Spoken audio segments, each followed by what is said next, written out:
వెళ్దాం. సో ఈరోజు క్రిస్మస్ మనం అందరు జరుపుకుంటున్నాం. చాలా ప్రాముఖ్యమైన పండుగ, చాలా వింతైన పండుగ కూడా ప్లర్ ఇది. చాలా సెన్సేషనల్ ఫెస్టివల్ పండుగ. ఎందుకంటే ప్రపంచంలో ఈ పండుగలాగా వేరే ఏ పండుగ లేదు.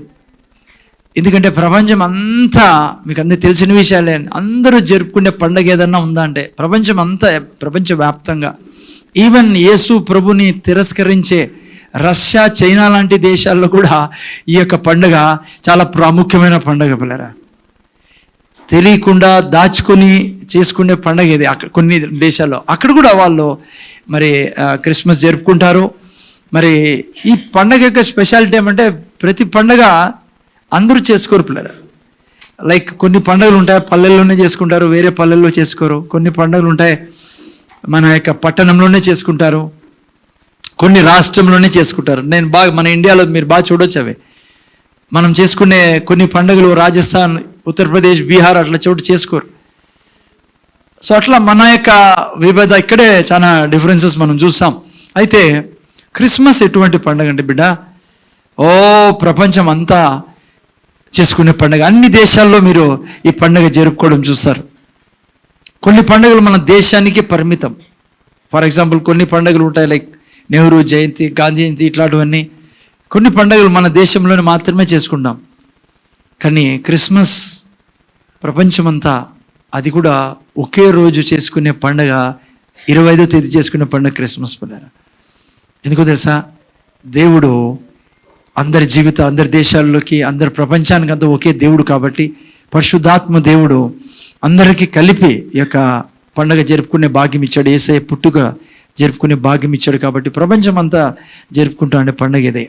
సో అందుకే ఈ పండుగే చాలా శ్రేష్టమైనది, విచిత్రమైనది, విశేషమైనది. ఎందుకంటే శత్రు దేశాలు కూడా, అంటే శత్రు దేశాలు అనేక లేదనుకోండి, కొన్ని చోట్ల తెలియక, ఇప్పుడు మన దేశంలో కూడా చాలా చోట్ల తెలియక, మన సహోదరు తెలియక అంతే.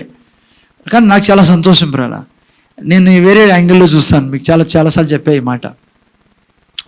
భారతదేశం అతి త్వరలో యేసు ప్రభు దేశంగా మారబోతుంది. మీరు చూస్తా ఉన్నాను. ఎందుకంటే ఇది మతం కాదు నాన్న. మతం గురించి నేను మాట్లాడడంలా. నేను మీ బాధ తెలుసు. నేను పూజారి ఈరోజు యేసు ప్రభు పూజారిగా మారారు. So I'm not, I mean after religion this thing cost అవన్నీ అంత గలీజ్ అంతా అది అంతా. నేను చెప్తాను లేదు, యేసయ్య అందరికీ దేవుడు, అందరికీ ప్రభు కాబట్టి అతి త్వరలో చాలా వైడ్గా సువార్త పోతుంది ఇప్పుడు భారతదేశంలో. ఇంత మంచిగా దినాలు ఎప్పుడు మనం చూడలే. చాలా మంచి దినాల్లో ఉన్నాం మనము.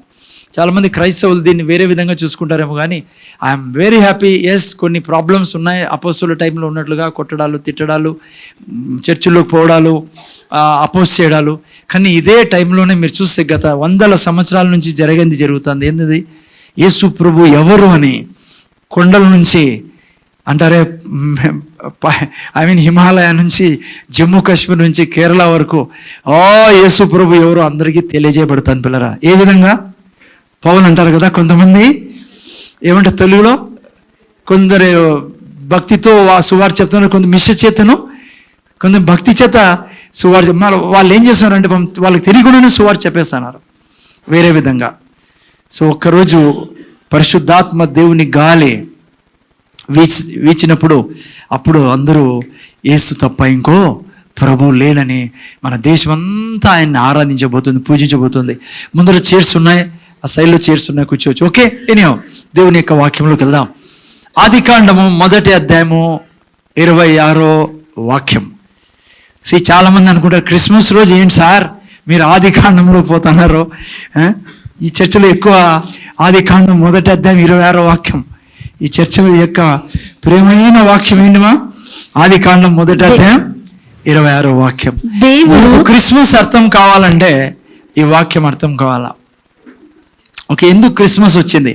నేను 2 విషయాలు ఈరోజు చెప్పబోతున్నా. ఎందుకు క్రిస్మస్ వచ్చింది అనేది, ఆ తర్వాత క్రిస్మస్ రోజు ఎలా మనం జరుపుకోవాలా, క్రిస్మస్ పండుగను ఎలా జరుపుకోవాలా. Okay, first చదువునేనా? దేవుడు మన స్వరూపమందు మన పోలిక చెప్పున నరులను చేయుదము, వారు సముద్రపు చేపలను, ఆకాశ పక్షులను, పశువులను, సమస్త భూమిని భూమి మీద ప్రాకు ప్రతి జంతువును ఏలుదురుగాక అనియు పలికెను. అది క్రిస్మస్ రావడానికి కారణం. దేవుడు ఏం చేశాడంటే, ఒక రకంగా చెప్పాలంటే మీరు అర్థం కాలని ఇరుక్కున్నాడు దేవుడు. క్రిస్మస్ని తెచ్చే తీరాల. ఎక్కడ ఇరుక్కున్నాడు ఆయన?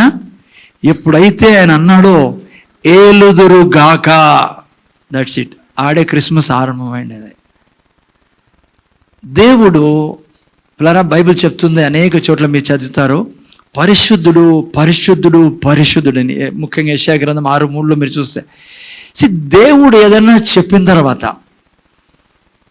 అది చేసే తీరుతారు. దాని కొరకు ఆయన చనిపోవాల్సి వచ్చిన, దాని కొరకు ఆయన నగ్నంగా కావాల్సి వచ్చిన, దాని కొరకు ఏం కావాల్సి వచ్చినా ఆయన చేసేదానికి సిద్ధం. అది గుర్తుపెట్టుకోండి. ఒక్కసారి తన పెదవుల నుంచి వచ్చిందనుకో, దాన్ని చేసే తీరుతాడు నీ జీవితంలో. దాని కొరకు ఏదైనా చేయడానికి ఆయన సిద్ధం. స్వర్గాన్ని కూడా పక్కన పెట్టేశాడు ఆయన, సింహాసనాన్ని పక్కన పెట్టేశాడు ఆయన, కిందికి వచ్చేసాడు పిల్లరా. కారణం ఏమో తెలుసా? ఆయన చెప్పిన వాక్యాన్ని నెరవేర్చేదానికి బద్ధుడే ఉన్నాడు ఆయన. అబద్ధము చెప్పని దేవుడు. ఆయన చెప్పినంత నిజం. ఆయన చెప్పే ప్రతి మాట ఈ సృష్టిలో జరుగుతుంది బిడ్డ. దేవుడు ఏలుదురుగాక అని ఆ పదం చెప్పడం ద్వారానే ఈరోజు మనం క్రిస్మస్ని సెలబ్రేట్ చేసుకుంటున్నాం. దేవుడి యొక్క సృష్టిని సృష్టించి ఈ వాక్యంలో మనం, ఈ యొక్క అధ్యాయంలో మనం చూస్తాం, సమస్తాన్ని దేవుడు ఎవరి చేతిలో పెట్టాడు? మనిషి చేతిలో పెట్టాడు. దేవుడు అంటాడు, స్వర్గంలో నేనుంటా, స్వర్గం నాది. స్వర్గంలో ఉన్న సింహాసనం తప్పించి సమస్తము నేను ఎవరి చేతులు పెడుతున్నా? మనిషి చేతులు పెడుతున్నా. దేవుడు నిర్ణయించుకున్నాడు పిల్లరా, ఇక ఈ భూమి మీద, ఈ యొక్క ప్లానెట్లో, ఈ సృష్టిలో ఏదన్నా జరగాలి అంటే అది మనిషి ద్వారా మాత్రమే జరుగుతుంది. మనిషే చేయాలి. అది దానికి అర్థం. ఏలులము అంటే ఈ ముందర చూడాలి, నేను అందరూ ఏంటంటే జాగ్రత్తగా. దేవుడు మనిషిని సృష్టించిన తర్వాత అన్నాడు, తన చేతిలో సమస్తాన్ని పెట్టి, ఇది నీది. దేవుడు ఎంతవరకు నిర్ణయం తీసుకున్నాడంటే, నేను కూడా దీంట్లో ఇంటర్ఫీర్ చేయను, నాది కూడా కాదు, నేను కూడా ఏమీ చేయను, నీ చేతుల్లో పెడుతున్నా, నీ బాధ్యత. నువ్వు నాకు చెప్తే చేయమని నీ తరఫున నేను ఏమన్నా చేస్తా. నేను దూరం నీ విషయాల్లోకి, నేను బలవంతం చేయను. నువ్వు నాకు సహాయం చేయమంటే నేను చేసేకి సిద్ధంగా ఉన్నా. నువ్వు నాకు ప్రార్థన ద్వారా ఏం చేయమన్నా చేసేకి సిద్ధంగా ఉన్నాను, కానీ దీన్ని మాత్రం నువ్వే పరిపాలించాలా, నీ చేతుల్లో పెడుతున్నా అని దేవుడు లీగలీ డిసిజన్ తీసుకున్నాడు పిల్లరా. దేవుడు అన్నాడు, దేవుడు నిర్ణయం తీసుకున్నాడు, ఈ భూమి మీద శరీరంలో ఉన్న మనిషి తప్ప ఇంకా ఎవ్వరికి ఈ భూమి మీద పరిపాలించడానికి అధికారం లేదు. జాగ్రత్త వినండి.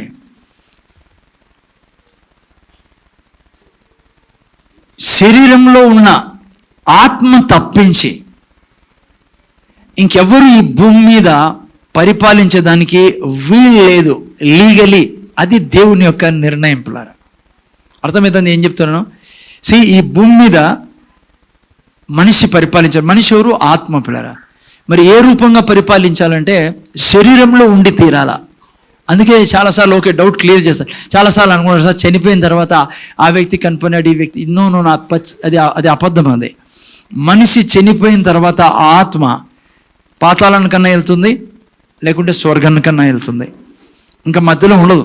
ఆ ఆత్మకి ఈ భూమి మీద రావడానికి అర్హత లేదు. లీగలీ అది ఇల్లీగల్. మాత్రమే ఉండి ఇక్కడ జీవించాలా, పరిపాలించాలా అనేది. అందుకే సాతాను, లూసిఫర్ ఈ యొక్క విషయాన్ని ఎరిగినవాడు కాబట్టి, నాకు ఈ యొక్క భూమి మీద అధికారము కావాలి అంటే మనిషి చేతిలో సమస్తం ఇచ్చాడు దేవుడు. సమస్తం ఆయన చేతిలో పెట్టి ఎటు తిరిగి మనిషిని నేను స్వాధీనం పరచుకోవాలా. అందుకే లూసిఫర్ ఏం చేశాడు? పాము యొక్క శరీరాన్ని అద్దెకు తీసుకున్నాడు. పాము దగ్గరికి పోయి పాము ద్వారా, పాముతో కాంప్రమైజ్ అయ్యి, పాముకి మరి ఏమేమి మాటలు జరిగాయి వాళ్ళిద్దరి మధ్య మరి బైబిల్ చెప్పదైతే, పాము సాతానుకి, లూసిఫర్కి తన శరీరం ఇవ్వడం జరిగింది. అందుకే వాడు ఆ యొక్క తోటలో ప్రవేశించగలిగాడు వాళ్ళ దగ్గరికి. లేకుంటే ఇల్లీగల్ అది వాడు రావడం అక్కడికి. అందుకే దేవుడు ఆ తర్వాత పాముని శపించాడు. పాముని దేవుడు శపించాడు. మీకు తెలుసా? ఆ తర్వాతనే అది పురుగుగా మారింది, ప్రాకెడు జంతువుగా మారింది. అర్థమవుతుందా? అంతకుముందు మీరు చరిత్ర చదివిన, ఈవెన్ నెట్లో మీరు చూసినట్లయితే పాము పశువులాగా నడిచే జంతువు దేవుని యొక్క సృష్టి ఆరంభంలో. ఈవెన్ ఇప్పుడు కూడా మీరు చూస్తే పాముకి కాళ్ళు ఉండడం చూస్తారు. ఇప్పుడు అవి పెరగడం లేదనుకోండి. కొన్ని జాతుల పాముల్లో మీరు కాళ్ళు చూస్తారు, అవి చిన్నగా ఉంటాయి కానీ పెరగవు.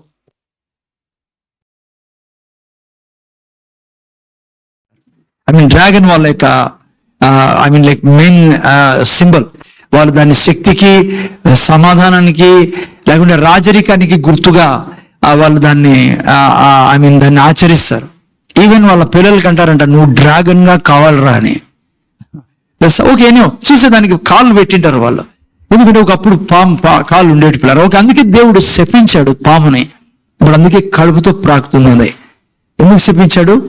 శరీరాన్ని ఇవ్వడం వలన. ఆ యొక్క శరీరాన్ని తీసుకొని లూసిఫరు ఆదాం అవ్వకి అప్రోచ్ కావడం జరిగింది పిల్లరా. సో ఆ తర్వాత మీకు నాకు తెలిసిన విషయమే, ఆదాము అవ్వలు ఏది చేయకూడదో వాడి మాట విని ఆ యొక్క మోసపోయి ఆ పండును తినడం జరిగింది. ఆ పండును తిన్నప్పుడు ఏమైంది మీకు నాకు తెలుసు, అధికారం అంతా కోల్పోవడం జరిగింది. వాళ్ళకిచ్చిన అధికారం అంతా ఏదైతే ఇక్కడ ఈ వాక్యంలో మనం చదువుతున్నామో, సర్వాన్ని ఆదాము పాపం చేయడం ద్వారా ఎవరి చేతిలో పెట్టాడు? లూసిఫర్ చేతిలో పెట్టాడు.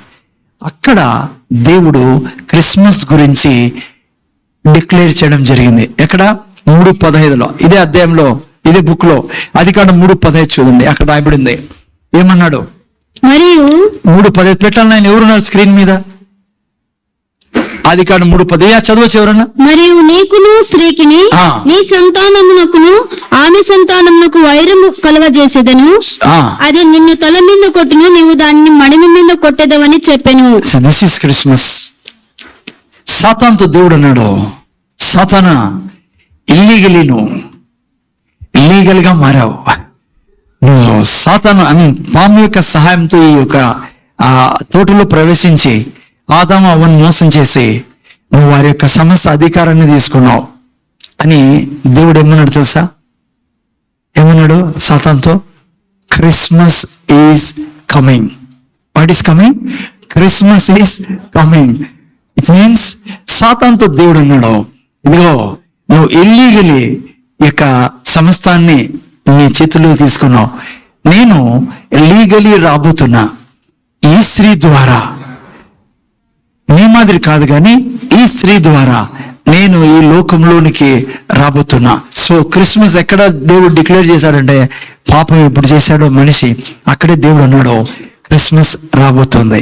ఏం జరిగింది? క్రిస్మస్ దేవుడు ఆ రోజు సాతానుతో అన్నాడు, నేను ఈ యొక్క స్త్రీ ద్వారా, ఈ స్త్రీ సహాయంతో. ఏ స్త్రీ సహాయము? అవ్వతో కాదు. స్త్రీ అన్నప్పుడు దేవుడు అక్కడ ఎవరిని సంబోధిస్తానంటే కన్యక గురించి మాట్లాడతాడు. ఎస్, జనరల్ స్త్రీ, కానీ కన్యక ద్వారా. అందుకే వీళ్ళిద్దరు ద్వారా అనలా, ఆదాం అవ్వల ద్వారా నేను, లేకుంటే నేను కూడా ఈ లోకంలో స్త్రీ పురుషు ద్వారా, అలాగే స్త్రీ ద్వారా. ఎందుకంటే మంచి విషయాలు చెప్పింది. నేను చెప్పాల్సింది మీరు సౌమ్య, మీకు తెలుసు కదా, స్త్రీ ఒక బిడ్డను కన్నప్పుడు రక్తం ఈదు బిడ్డకి. అతను చెప్పిన ప్లజంటా మాత్రమే ఇచ్చేది. ఎంతో విచిత్రం చూడండి. లోపలే ఉంటాడు బిడ్డ, కానీ ఆ రక్తము, తల్లి రక్తం తీసుకోడు. చూడండి యేసుప్రభు, దేవుడు ఎంత నిజమైన వాడు. మనం పూజిస్తాను దేవుడు, బైబిల్ ఎంత నిజమైంది. రక్తం ఇచ్చింటే, మరియమ్మ రక్తం ఇచ్చింటే యేసుప్రభు కూడా పాపంగా మారేవాడు, మిమ్మల్ని నన్ను విడిపించేవాడు కాదు. అందుకే యేసుప్రభులో ఏ రక్తం వచ్చింది? గట్టి చెప్పండి, ఏ రక్తం? స్వయాన యెహోవా రక్తము యేసుప్రభులో ఉండేది. అందుకే మీరు 20-28 అపొస్తలకార్యంలో అపొస్తలుడైన పౌలు అంటాడు, మీరు స్వయాన దేవుని రక్తంతో కడగబడిన వాళ్ళు. సో యేసు ప్రభులు ఏ రక్తం ఉంది? దేవుడు రక్తం పిల్లరా, యేసు ప్రభులు. ఓకే, సో అక్కడ దేవుడు సాతానుతో అన్నాడు, ఈ స్త్రీ ద్వారా, కన్యక ద్వారా నేను రాబోతున్నా, ఇదిగో నువ్వు ఏవైతే తీసుకున్నావో మనిషి నుంచి అన్యాయంగా మోసం చేసి వాటన్నిటిని నేను తీసుకుని రాబోతున్నా. అదే జరిగింది పిల్లరా. 2000 సంవత్సరాల క్రితము దేవాది దేవుడు, సృష్టికర్తకు దేవుడు, యెహోవా దేవుడు, ఒకే ఒక దేవుడు ఈ సమస్త బ్రహ్మాండాన్ని సృష్టించిన సర్వోన్నతుడైన దేవుడు, సమీపింపరాని తేజస్సులో తాను మాత్రమే వసించుచు ఎవరు సమీపించలేని ఆ దేవుడు మనిషిగా పుట్టాడు పిల్లరా. ఈ క్రిస్మస్ లో అందుకే ఈ ప్రపంచమంతా జరుపుకునే దినం, సృష్టి అంతా జరుపుకునే దినం ఈ దినం. అతి ముఖ్యమైనది ఏమో తెలుసా? చాలా సార్లు ఈ వాక్యాన్ని మనం చదువుతాం, దేవుడు లోకాన్ని ప్రేమించాడని. అట్లా జనరల్ గా మనం తీసుకుంటాం. యాక్చువల్లీ ఏం జరిగింది తెలుసా మీకు? దేవుడు ఆ రోజు పుట్టి ఇక శాశ్వతంగా మనిషిగా మిగిలిపోయాడు. మీకు తెలుసు అంటే ఇంకెప్పుడు యేసు ప్రభు దేవుడు మనిషిగానే ఉంటాడు పిల్లరా. దేవుడు ఉన్నాడు అక్కడ, యెహోవా దేవుడు ఉన్నాడు, పరిశుద్ధాత్మ దేవుడు ఉన్నాడు, యేసు ప్రభు మీ కొరకు నా కొరకు మనిషిగా మారి ఇంకెప్పటికీ మనిషిగా ఉంటాడు ఆయన. ఇది చాలా లోతైన విషయం అనుకోండి, మీరు అర్థం చేసుకోండి. అందుకే ఆయన ఏమై ఉన్నాడో మీరు నేను అదే ఉన్నాం. ఈరోజు యేసు ప్రభు ఏమై ఉన్నాడో, యేసు ప్రభు రక్షకుడుగా స్వీకరించిన మీరు నేను అదే ఉన్నాం. యేసు ప్రభు ఏమై ఉన్నాడు? మహామహిమతో నిన్ను ఉన్నాడు, అధికారంతో నిన్నాడు, సామర్థ్యంతో నిన్నాడు. ఒక రకంగా చెప్పాలంటే 1:26 చదివినట్లుగా అధికారం అంతా కోల్పోయింది ఆదాము. యేసు ప్రభు ఏం చేసి అధికారం అంతా తీసుకొచ్చి తన కోసం కాదు, అదంతా నీకు నాకు తిరిగి ఇచ్చాడు పిల్లలు. సో జరిగింది ఏంటి? సో సాతానుతో దేవుడు అన్నాడు, క్రిస్మస్ ఈజ్ కమింగ్. సో ఆ క్రిస్మస్ రోజు ఏం జరిగింది? ఆ రోజు దేవుడు ప్రొఫెసీ ఇచ్చినట్లుగా, డిక్లేర్ చేసినట్టుగా 2000 సంవత్సరాల క్రితం ఈ క్రిస్మస్ రోజు యేసు ప్రభు ఈ లోకంలో జన్మించాడు పిల్లరా. అందుకే యేసు ప్రభు జన్మించిన కారణం అధికారాన్ని వాపస్ తీసుకోవడానికి. ఏ అధికారాన్ని? ఆదాము కోల్పోయిన అధికారాన్ని, మనిషి కోల్పోయిన అధికారాన్ని. మీరు అందుకే చూస్తే బైబిల్లో యేసు ప్రభు పుట్టి ఈ లోకంలోకి వచ్చి ఉండి 33.5 సంవత్సరం చనిపోయిన తర్వాత తిరిగి లేచిన తర్వాత ఏమన్నాడు యేసు ప్రభు? 28:18 మత్తయి సువార్తలు అంటే ఏమని రాయబడింది అక్కడ? సర్వాధికారము నాకు ఇవ్వబడింది, ఆ అధికారాన్ని ఇప్పుడు నేనేం చేస్తున్నా? మీకు ఇస్తున్నా. ఎక్కడ రాయబడింది? ఎఫెసీ 2:7 చూసినట్లయితే మనల్ని కూడా యేసు ప్రభుతో పాటు లేపి సింహాసనం మీద కూర్చోబెట్టాడు పిల్లరా. సిలువలో ఏం జరిగింది? ఇక్కడ మనం ఆ యొక్క ప్రొఫెసీ పూర్తి కావడం చూస్తాం. సిలువలో ఏం చేశాడు యేసు ప్రభు?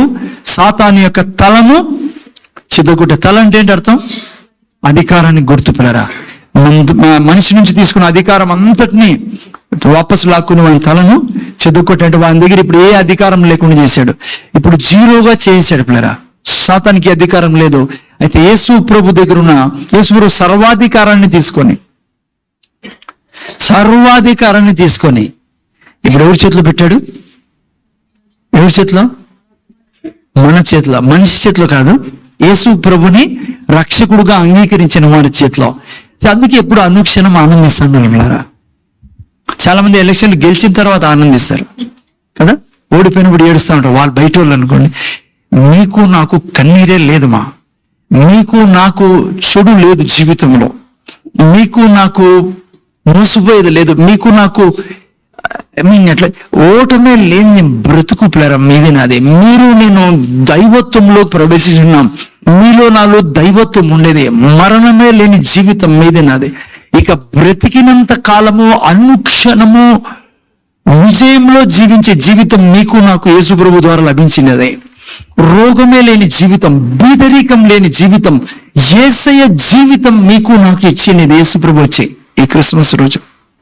ఆయన చనిపోయి తిరిగి లేచిన తర్వాత సాక్షాత్తు ఎగ్జాక్ట్లీ తన యొక్క సమస్తాన్ని మీకు నాకు ఇచ్చాడు. మీరు అనుకోవచ్చు ఎన్నో కష్టాల్లో ఎందుకు వెళ్తున్నామని. దానికి కారణము మీరు ఒకటి అర్థం చేసుకోకపోవడము, ఏం జరిగింది నాకు యేసు ప్రభువుని రక్షకుడుగా అంగీకరించడం ద్వారా అని. రెండవది దాన్ని తీసుకొని నువ్వు అనుభవించకపోవడమే. లేకుంటే ఐఎమ్ అబ్సల్యూట్లీ ఆదాము పాపం చేయకముందు ఏ జీవితం ఉండేనో అంతకంటే విశేషమైన జీవితం ఇప్పుడు మనకు లభించినది. ఎందుకంటే ఆదాము ఎస్, ఆ సమయంలో దేవుడు తన నుంచి వెళ్ళిపోవడం జరిగింది ఎప్పుడైతే పాపం చేశాడో, నేను చెప్పలే మీకు. కానీ ఇప్పుడు మన జీవితంలో ఏం జరిగిందంటే దేవుడు తిరిగి వచ్చి మనలో నివసిస్తా ఉన్నాడు. ఇంకెప్పటికీ దేవుడు మనలో నుంచి వెళ్ళిపోడు ప్రేరా. అటువంటి విశేషమైన జీవితం మీకు నాకు లభించింది. అందుకే అనుక్షణము పౌలు అంటాడు కదా, నేను అత్యధిక I'm more than A conqueror because of Jesus Christ. అందుకే ఎప్పుడు కూడా యేసు ప్రభువును రక్షకుగా అంగీకరించింటే నీకు నిరుత్సాహం లేదు బిడ్డ. కొన్ని విషయాలు ఆలస్యం కావచ్చు నీకు కావాల్సిన దొరికే విషయంలో, బట్ ఎప్పుడు నిరుత్సాహం ఉండదు. నువ్వు నిరుత్సాహం ఉండడానికి కారణం ఏమంటే నీకు సత్యం తెలియకపోవడం వల్ల. ఓకే, సో అనుక్షణం నీకు నువ్వు చెప్తా ఉండాలా, నేను అత్యధిక విజయం పొందుకున్నా. యేసు ప్రభు ఏమై ఉన్నాడో నేను అదే ఉన్నా. యేసు ప్రభు దారిద్రుడు కాదు, నేను దరిద్రురాలని కాదు. యేసు ప్రభు ధనికుడు, నేను ధనికుడిని. యేసు ప్రభు అభిషక్తుడు, నేను అభిషక్తురాలని, అభిషక్తుడిని. యేసు ఇది చెప్పినప్పుడే నీ జీవితంలో సమస్తము రావడం మొదలవుతాయి. ప్రతిదీ మీ జీవితంలో ప్రవేశిస్తాయి. ఓకే, సో అది క్రిస్మస్ కి కారణం ఏంటి? ఆయన ఇచ్చిన మాట. ఏం మాట? ఏలుదురు గాక. ఏలేటట్లు చేసే బాధ్యత ఆయనది. అందుకే ఏం చేశాడు ఆయన? మనిషిగా పుట్టి కోల్పోయిన అధికారాన్ని అంతా తిరిగి తీసుకొని ఇప్పుడు తిరిగి మనకిచ్చి, మనిషికి ఇచ్చి, అంటే యేసు ప్రభువుని రక్షకునిగా అంగీకారానికి ఇచ్చి ఇప్పుడు అంటున్నాడు మన తిరిగి ఏలండి. అందుకనే క్రిస్మస్ ఈ లోకంలోకి రావాల్సి వచ్చింది. ఆయన మాట ఇచ్చి తప్పేవాడు కాదు కాబట్టి. ఓకే, రెండోదిగా జాగ్రత్త, పిల్లల్ని కొద్దిగా పంపించండి బ్రదర్ అక్కడికి, మళ్ళీ మీ పక్కన డిస్టర్బ్ కాకూడదు. రెండోది ఏంటంటే జాగ్రత్తగా, ఈరోజు నేను జస్ట్ ఇది క్రిస్మస్ ఎందుకు వచ్చిందో ఈ లోకంలో చెప్పా. నేను ఈరోజు ఒక ఫ్యామిలీని బైబిల్లో నుంచి చూపించాలని కోరుకుంటున్నా.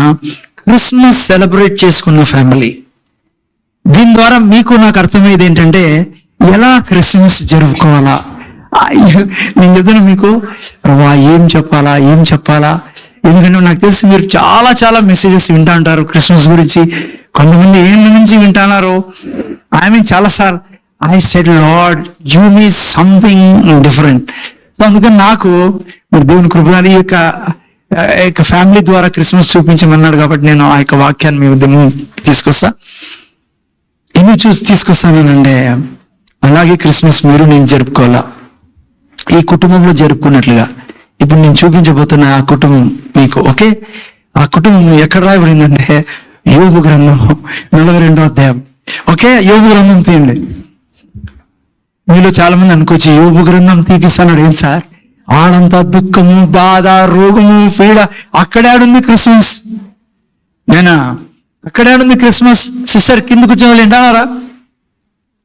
యోబు జీవితంలో క్రిస్మస్ ఉందా? I tell you blessed Christmas జరుపుకున్నాడు యోబు. అలా అర్థమైందా? యోబు ఇంట్లో జరిగిన క్రిస్మస్ నా ఇంట్లో జరగాల. యోబు ఇంట్లో ఏం క్రిస్మస్ జరిగింది సార్? అంతా మరణమే అంటారా? నో. సో ఈరోజు కొన్ని విషయాలు మనం చూసుకుందాం. యోబు గ్రంథము 42వ అధ్యాయం 10-11 వాక్యాలు చదివి ఆ తర్వాత లోపలికి వెళ్దాం. విషయం 10వ వాక్యం పెట్టండి ఫస్ట్. మరియు యోబు తన స్నేహితుల నిమిత్తము ప్రార్థన చేసినప్పుడు యెహోవా అతని క్షేమస్థితిని మరలా అతనికి దయచేసెను. మరి యోబునకు పూర్వము కలిగిన, బాగా జాగ్రత్త వినాల, క్రిస్మస్ మీ ఇంట్లో క్రిస్మస్ జరగాల. ఎందుకంటే మీకు కూడా ఇదే జరిగింది మీ జీవితంలో, ఏదైతే యోబు జీవితంలో జరిగిందో. ఏం జరిగిందంట? మరియు యోబునకు పూర్వం కలిగిన దానికంటే 2 అంతులు అధికముగా యెహోవా అతనికి దయచేసెను. అప్పుడు అతని సహోదరులందరూ, అతని అక్క చెల్లెలందరూ, అంతకు ముందు అతనికి పరిచయులైన వారును వచ్చి అతనితో కూడా అతని ఇంట అన్నపానములు పుచ్చుకొని, చూసారా క్రిస్మస్ సెలబ్రేషన్. యెహోవా అతని మీదికి రప్పించిన సమస్త బాధను గూర్చి ఎంత లేని దుఃఖములు పొందితివని అతని కొరకు దుఃఖించుచు అతని నోదార్చి, ఇదియుగాక ఒక్కొక్కడు ఒక్కొక్క వరహాను, ఒక్కొక్కడు బంగారును ఉంగరమును అతనికి తెచ్చి ఇచ్చెను. ఓకే, 10వ వాక్యం. 4 విషయాలు యోబు ఇంట్లో మనం జరిగే చూస్తాను పిల్లరా. క్రిస్మస్ రోజు ఈ 4 విషయాలు ఉండాలి బిడ్డ. యోబు ఈ 4 విషయాలు క్రిస్మస్ లో చేసుకున్నాడు. ఈ 4 విషయాలు మీరు నేను చేయాల్సిందే. ఓకే, ఫస్ట్ ఇది ఏం చేశాడు చెప్పండి? అతి ముఖ్యమైనది, ప్రపంచం అంతా చేస్తున్నారు. ఓకే, అది నాకు తెలిసి మీరు అది చెప్తారండి. అది కాదు, నేను క్రిస్మస్ గురించి మాట్లాడుతున్నా. సారీ 11వ వాక్యం నాయన. ఓకే, ఇవన్నీ ప్రార్థన అంతా అయిపోయింది. 11వ వాక్యం, క్రిస్మస్ రోజు ఫస్ట్ మీరు నేను చేస్తాను. ఎవరో చెప్పారు మంచిగా, అమ్మా ఏమంట, అతడు అతని సహోదరులందరూ, అతని అక్క చెల్లెలందరూ, అంతకుముందు అతనికి పరిచయుల వారందరూ వచ్చి, చూసారా పిల్లరా? అది క్రిస్మస్ రోజు మీరు నేను ఏం చేస్తాం, ప్రపంచం అంతా ఏం చేస్తాం చెప్పండి. ఈడే చూడండి, ఏల్ చర్చిలోనే సిస్టర్ జోష్న తన యొక్క భర్త పిల్లలు వచ్చారు. ఎందుకు వచ్చారు చెప్పండి? తల్లిదండ్రుల దగ్గరికి పిల్లరా. సో మా పాప కూడా వచ్చింది, రజని మా పెద్ద కూతురు. ఇంకా ఎవరు వచ్చారు, లత ఎక్కడ, మా కర్నూలు. చూసారా, తండ్రి ఇంటికి వచ్చారు. ఎందుకు చెప్పండి? క్రిస్మస్ పిల్లరా. ప్రపంచం అంతా కూడా మీరు చూడండి, నేను విన్నాను వార్తల్లో, లైక్ మీరు నెట్లో కూడా చదివితే కొన్ని దేశాల్లో చాలా సెలవులు ఇచ్చేస్తారండి. ప్రతి ఫ్యాక్టరీ బంద్, ప్రతి కంపెనీ బంద్. లైక్ ఈవెన్ నేను విన్నాను అది, మరి ఆర్మీ కూడా కంప్లీట్ గా సెలవులు ఇచ్చేస్తారంట. లైక్ యుఎస్ఏ ఆర్మీలో కంప్లీట్ సెలవులు. ఎందుకు చెప్పండి? అందరూ వాళ్ళ ఇళ్ళకి వెళ్ళిపోండి. ముందు చూడండి ఆయన, తల్లిదండ్రులతో మీరు వెళ్ళి క్రిస్మస్ జరుపుకోండి. నాకు కూడా బాగా గుర్తుంది, నేను ఆర్మీలో ఉన్నప్పుడు కూడా క్రిస్మస్ అంటే మేము పరిగెట్టి వచ్చేవాళ్ళం. మా పిల్లలు కూడా దూరం ఉన్నప్పుడు క్రిస్మస్ అంటే వచ్చేవాళ్ళు. మనం అందరూ అట్లే చేస్తాం. చాలా మంది ఎట్లా ఉన్నారు కదా ఇక్కడ. జోష్న వచ్చింది ఈ రోజు, ఈ జోష్న కూడా, ఇంకో జోష్న, ఇంకా ఎవరు వచ్చారు. మనం అందరూ కోరుకుంటాం ఏం చెప్పండి, పిల్లలు ఎక్కడున్నా. సిస్టర్ సరళ గారు ఈరోజు చాలా సంతోషంగా ఉంటారు, కూతురు పక్కన కూర్చుంది, చాలా ఆనందం ఉంది. క్రిస్మస్ లో ఇది లేకుండా టేస్ట్ ఉండదు కదా. బంధువులంతా పిల్లలంతా ఉండాలా. మాకు కూడా బాధ ఉంది, మా పాప లేదే అని. కానీ ఒక సంతోషం ఏమంటే తను ఆ చర్చిలో మెయిన్ గా ఉంటుంది కాబట్టి ఆడ అవసరం తను. ఓకే లైక్ క్రిస్మస్ రోజు అందరూ కోరుకునేది అదే. నేను ఇప్పుడే చెప్పినట్లుగా ప్రపంచంలో అనేక దేశాల్లో ఆర్మీలో కూడా సెలవులు ఇచ్చేస్తారండి పిల్లరా. వెళ్ళండి ఫ్యామిలీస్ కని. సో మీరు నేను కోరుకోవాల్సింది అదే. ఏం కోరుకోవాలా? క్రిస్మస్ లో ఏముండాలి నాయన? అమ్మా యవనస్తులు ఏడున్నా ఎక్కడ రావాలా?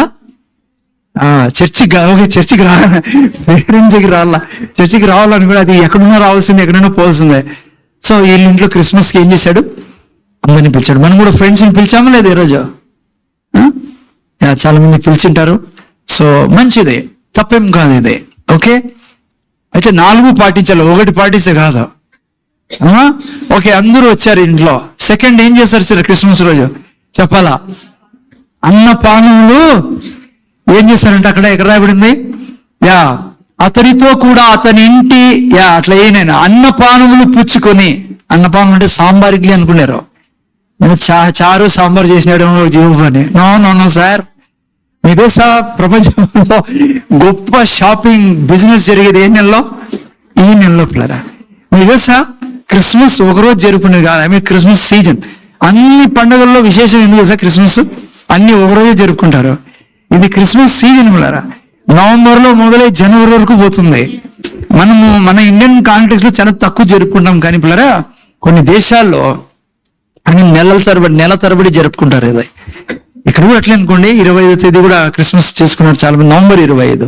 సో జరుగుతూనే ఉంటుంది. ఆ తర్వాత చాలా ముఖ్యమైనది ఏంటిమా?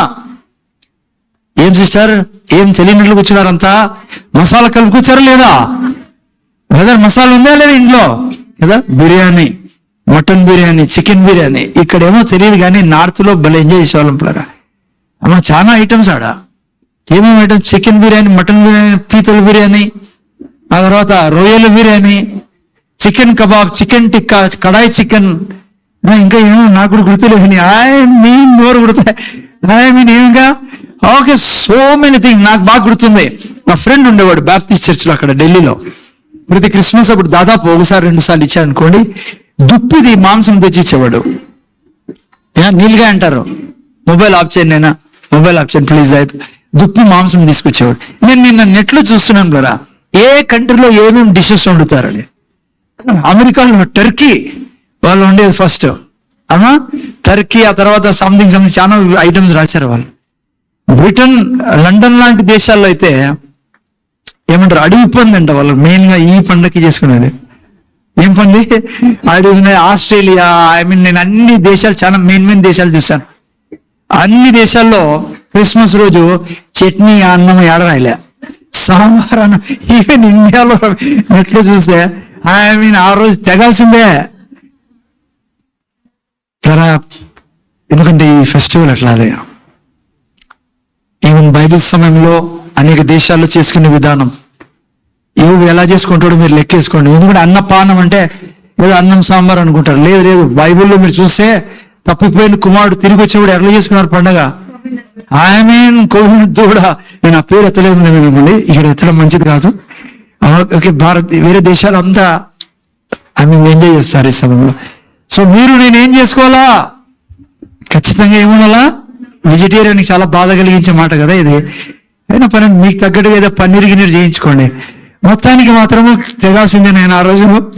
ఓకే, చూడండి యోబు అట్లా చేసుకుంటున్నాడు క్రిస్మస్. మూడో చెప్పండి ఏం చేశాడు? యెహోవా అతన్ని, ఓకే కిందికి వస్తే మీరు మూడోది, ఇదిగాక ఒకరినొకడు, లాస్ట్ లో ఒకరినొకడు ఒక వరహాను ఒక్కొక్కడు బంగారు ఉంగరమును అతనికి తెచ్చి ఇచ్చే. చూసారు ఏం చేస్తున్నారు? ఓదార్చుకుంటున్నారు. మన చర్చల్లో ఎవరైనా యూత్ ఉంటే కింద కూర్చోండి. కావ్య మీరందరూ కింద కూర్చొని గెస్ట్లో కూర్చొని ఇవ్వండి. ఓకే, ముందర చూడండి అయినా. ఓకే, ముందర కూర్చోండి. Yeah, okay. థర్డ్ ఏం చేయాలా?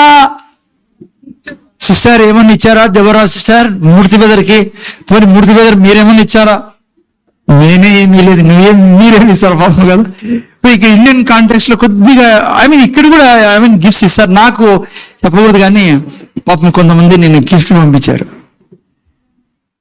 చాలా స్వీట్స్ వచ్చాయి. ఆ తర్వాత దేవుడు వాళ్ళని చూస్తానంటే పేరు చెప్పకూడదు. ఫైనాన్షియల్లీ కూడా నాకు ఈమె కూడా గిఫ్ట్స్ పంపించారు. ఓకే, ఎనీహౌ సంతోషం. మీకు ఇచ్చారా లేదు గిఫ్ట్స్? మేము ఈ చర్చిలో ఇచ్చేవాళ్ళం గిఫ్ట్స్, పిల్లలకి వాళ్ళకి వీళ్ళకి ఇచ్చేవాళ్ళము. ఇప్పుడు చాలా ఇచ్చడం అందరికి ఇవ్వలేకపోతున్నాం. బట్ వన్ థింగ్ ఈజ్, మనం కూడా పంపించాం. ఆ యొక్క పిల్లల కోసం పంపించాం. మనం మిషనరీస్ పిల్లల కోసం, మరి వృద్ధాశ్రమంలో గిఫ్ట్స్ పంపించాం, మిషనరీస్ కి గిఫ్ట్స్ పంపించాం ఈ సంఘం తరఫున. ఓకే, మనకి పాస్టర్స్ కూడా పాస్టర్స్ కూడా ఇచ్చాం. లైక్ ఎవంజలిస్ట్ కి ఇచ్చాం. సో ఏం జరుపుకోవాలా? మీరు నేను గిఫ్ట్స్ ఇవ్వాలరా. వాళ్ళు ఒకరికొరు ఏం చేశారంట? ప్రోత్సహించి ఓదార్చుకున్నారు, మరి ఒకరికొరు గిఫ్ట్స్ ఇచ్చుకున్నారు. ఇది క్రిస్మస్ యోబు ఇంట్లో జరుగుతూ ఉండేది. అమ్మా, ఈ మూడు మన ఇంట్లో జరుగుతున్నాయమ్మా. శివ ఈరోజు చిట్టికి ఏమని ఇచ్చావా లేదా? యాడిస్తారు సార్ ఇప్పుడే పెళ్ళి అయింది, అప్పుడు ఇచ్చానంటావా? ఫస్ట్ ఏం చేయాలా? క్రిస్మస్ రోజు కుటుంబంతో గడపాలి పిల్లరా. రెండోది ఏం చేయాలా? తెగాల్సిందే ఈరోజు, తప్పేం లేదు. మూడోది, వారు ఒకరికొరు గిఫ్ట్స్ ఇచ్చుకున్నారు. ఈ మూడు మనం చేస్తాము. కానీ నాలుగోది అతి శ్రేష్టమైంది. అది చెప్పేకి నేను ఉండేది.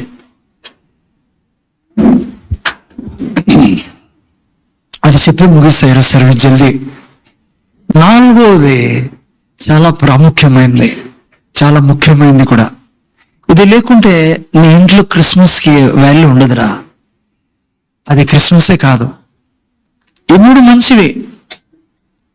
ఈ మూడు అన్ని పండుగలు చేసుకుంటారు, దాదాపు అందరూ చేసుకుంటారు. మనం చేసుకుంటాం, చేసుకోవాలి కూడా. అందుకు అర్హులం మనము. అందుకోసం దేవుడే మనిషిగా వచ్చి చనిపోయినాడు ఈ పండగ మీరు నేను చేసుకోవాలని. కానీ నాలుగోది చాలా ముఖ్యమైనది. దీంట్లో యెహోవా అతని మీద హైలైట్ చేయనైనా పుచ్చుకొని ఆ తర్వాత యెహోవా అతని మీద నేను అప్పుడే పోతాను, ఇంకా అయిపోలేదా? ఓకే, తప్పదు, నేను కూడా సైలెంట్ ఉండాల్సిందే. నువ్వే చెప్పినది కదా అంటుంది ఆ బాబు. ఏమన్నా పూర్ణైనా డాన్స్ వాళ్ళు పోతున్నారు. ముందు చూడండి పిల్లరా, ఇది కొంచెం సేపులో చెప్పి ముగిస్తాను నేను. ఓకే, యెహోవా అతన్ని మీదికి రప్పించిన సమస్త బాధను గూర్చి ఎంత లేసి దుఃఖములో పొందితివని అతని కొరకు దుఃఖించుచు అతనిని ఓదార్చిరి. 42 అధ్యాయం తీసిపెట్టు, జాగ్రత్త. ముందు చూడరా, ఇది చాలా ప్రాముఖ్యమైనది. వాళ్ళంతా ఏమన్నారంటే, ఇవన్నీ జరుగుతూనే పక్కన బిర్యానీ అమ్మా మొత్తం బ్రహ్మాండం ఉంది, వాతావరణం అంతా, గిఫ్ట్స్ ఇస్తున్నారు, ఉంగరాలు ఇచ్చుకుంటారు, అంతా ఉంది. కానీ అక్కడంతా అన్నారా యోబుతో, యోబు ఏమన్నారు, అతని మీదికి రప్పించిన సమస్త బాధ. ఎవరు రప్పించారంట? యెహోవా, సారీ రాశారు అక్కడ, యెహోవా అతని మీదికి రప్పించిన సమస్త బాధను గూర్చి ఎంత లేసి దుఃఖములు పొందితివని అతని కొరకు దుఃఖించుచు అతన్ని ఓదార్చరే. ఇది జ్ఞాపకం పెట్టుకోవాలా. ఏం జరిగి ఉంటుంది ఇమాజిన్ చేయండి. ఈ మాటలు యోబు ఇంట్లో చెప్పినప్పుడు నేను ఇమాజిన్ చేయగలను. బైబిల్లో ఈ యొక్క అధ్యాయం, ఈ 42 అధ్యాయాల జ్యూస్ నేను మీకు చెప్పాలి ఈరోజు, సమయం తక్కువ ఉంది కాబట్టి. ఏం జరిగి ఉంటుంది నేను చెప్పమంటారా? ముందు చూడండి. నేను అనుసరణ ముందు చూడాలా. రేపు సంవత్సరం ఉంటావో లేదో, అదే భర్తతో వస్తాం అనుకుంటా, రావాలను. యోబు ఏం చేసింటాడో తెలుసా? ఈ మాట వాళ్ళు అంటూనే, స్టాప్ చెప్పాలి అందరూ, స్టాప్. గుడ్, జాగ్రత్త, ఆగండి. ఆ మాట మాత్రం అనకండి. ఏమాట? యెహోవా, హైలైట్ చేసి పెట్టినా, యెహోవా అతని మీదికి రప్పించిన. నో, ఇది తప్పు. ఈ మాటలు ఇక్కడ మాట్లాడకండి, ఇది పచ్చి అబద్ధం. నేను అలాగే అనుకుంటా ఉంటే నా దుఃఖానికి యెహోవాయే కారణం, నా ఈ పీడకు యెహోవాయే కారణం అని కాదు. మీరు అనొచ్చు, సార్ మీరెట్లా చెప్పగలరని. ఆల్రెడీ 42 అసలు ఆయన ఆశీర్వాదాలు వచ్చిండేదే ఆయన డిసిషన్ ఆయన అర్థం చేసుకున్న తర్వాత, ఇది దేవుడి నుంచి కాదు నాకు వచ్చిన పీడ, నాకు వచ్చిన పీడకి దేవుడు ఏమాత్రం సంబంధం లేనివాడని అర్థం చేసుకున్నాక ఆయనకు 2 ఆశీర్వాదాలు వచ్చినది. చదవండి, మీకు ప్రూఫ్ కోసం 42:1 చదువునైనా. అప్పుడు యోబు చూడండి ఏం చేశాడు యోబు. యెహోవాతో ఇలాగ ప్రత్యుత్తరం ఇచ్చాను, నీవు సమస్త క్రియలను చేయగలవనియు నీవు ఉద్దేశించేది ఏది నిష్ఫలము కానేరదనియు నేను ఇప్పుడే తెలుసుకొంటిని. ఇప్పుడు అది కథ. ఆ వర్డ్ని ఎప్పుడు మర్చిపోకండి.